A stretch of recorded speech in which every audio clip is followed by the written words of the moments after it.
traitement, tout dépend globalement si le traitement si la maladie est localisée ou si la maladie est métastatique. Les traitements dont on parle, chimiothérapie, thérapie ciblée, s'adressent quand même plus sur des maladies métastatiques dans un premier temps, et tout le dépistage dont on va parler après sert à diagnostiquer des maladies à un stade précoce, donc qui peuvent être traitées par la chirurgie, on va en parler après.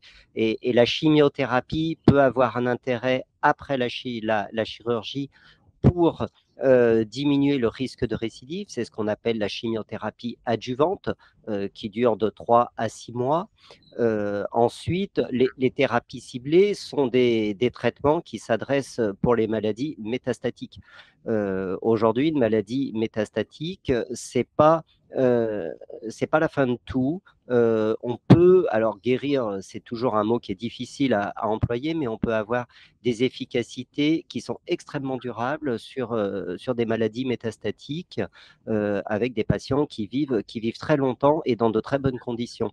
Donc les thérapies ciblées, contrairement à la chimiothérapie, il faut le voir comme un poison pour la cellule cancéreuse, mais qui n'est pas très précis, c'est-à-dire que ça touche aussi bien les cellules saines que les cellules cancéreuses, d'où les effets secondaires qui peuvent être nombreux.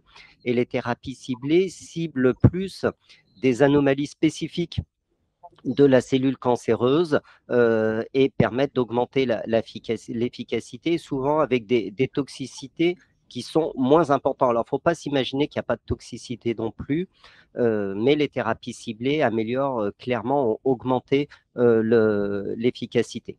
En ce qui concerne la radiothérapie, c'est un traitement qui est localisé, qui est utilisé beaucoup dans les cancers du rectum. Le professeur Denost en reparlera. Dans les cancers du rectum, l'abord chirurgicale, le problème est la conservation du sphincter anal, hein, qui est très important, parce que sans sphincter anal, on est obligé d'avoir des stomies définitives, c'est-à-dire des poches.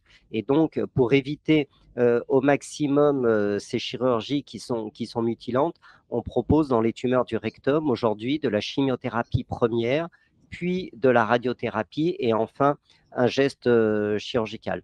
Donc le traitement des cancers, globalement, associe ce qu'on appelle la chirurgie, la radiothérapie et les traitements systémiques. Et dans les traitements systémiques, on a la chimiothérapie et les thérapies ciblées, et ça dépend clairement de chaque cas, du stade de la maladie et aujourd'hui des anomalies moléculaires qui sont propres à chaque cancer.